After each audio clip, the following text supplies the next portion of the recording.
At the beginning, Veronica seemed like a breath of fresh air on Welcome to Plathville. She entered quietly, with calm energy and a voice that sounded level-headed next to the chaos that usually surrounded the Plaths. She smiled easily, spoke softly, and looked like someone who had nothing to hide. In a family known for drama, manipulation, and control, Veronica looked like the one who might finally bring balance. Viewers wanted to believe in her. After years of watching Kim and Barry play tug-of-war over their image and their children's lives, fans were ready to see someone who acted out of sincerity rather than power. For a while, Veronica kept that image perfectly intact. She listened more than she spoke, appeared to understand both sides of conflict, and presented herself as a peacekeeper, the voice of reason in a family full of tension. Her composure made her stand out. People started calling her the calm in the storm, and she leaned into that praise. Every word seemed calculated to sound fair. Every expression looked trained to signal control, not emotion. But over time, the balance she projected started to feel rehearsed. Viewers noticed how her calmness sometimes came off as strategic, how she used her tone to steer conversations, how she avoided giving full answers when things got uncomfortable. She started deciding when to appear vulnerable and when to play the perfect act, shaping every moment to protect how she looked on camera. It was subtle at first, a few clipped responses, a small shift in body language, a smile that didn't match her words. But the audience who'd once trusted her started paying closer attention. They'd seen this before. The same polished control that Kim and Barry used to hide their issues was showing up again, just in a different face. And before Veronica even realized it, the signs were already there. The cracks in the calm.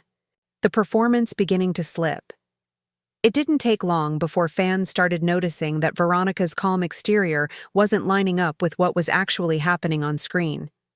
On one hand, she spoke about wanting peace, healing, and understanding.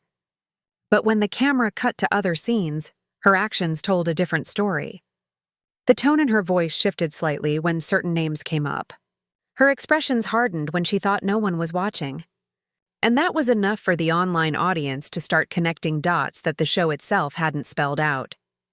Before long, the conversation spread across Reddit threads and TikTok edits.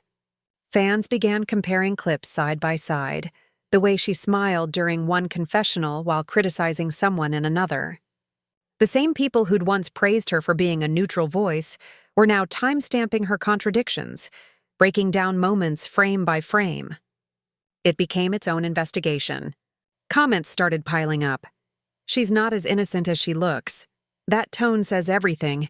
She's just like Kim, quiet control instead of loud control." What made it worse was the pattern.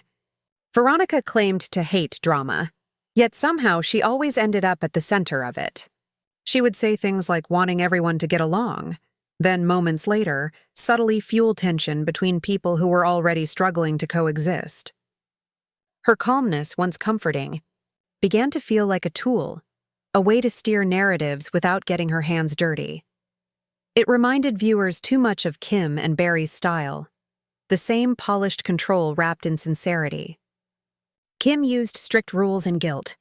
Veronica used politeness and selective honesty. Barry relied on authority. She relied on charm. Different methods, same result. Everyone else ended up looking unstable while she appeared composed. For longtime fans, this realization hit hard. Many felt fooled, even betrayed by the person they'd defended in comment sections and fan pages. They started to wonder if they'd fallen for the same illusion that defined the Plath parents for years, the illusion of perfection. The shift online was slow but relentless. It moved from curiosity to criticism, then to disbelief. People stopped asking questions and started making statements. "She's hiding something." That's manipulation.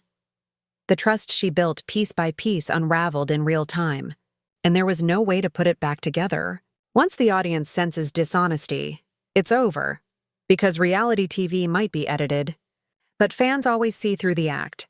When you take a step back, Welcome to Plathville has always been about one thing: people trying to break free and live truthfully after years of control.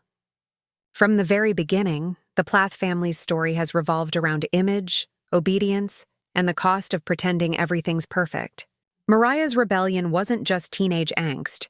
It was her way of saying she was done performing. Micah's independence came from the same place, wanting to live without someone constantly telling him who to be. And Olivia, maybe more than anyone, made honesty her weapon. She refused to smile through control anymore, even when it cost her peace. Now it feels like Veronica has fallen into the same pattern she once looked so far removed from. She's not the first to slip. Everyone in that family, in one way or another, has tried to manage how they're seen.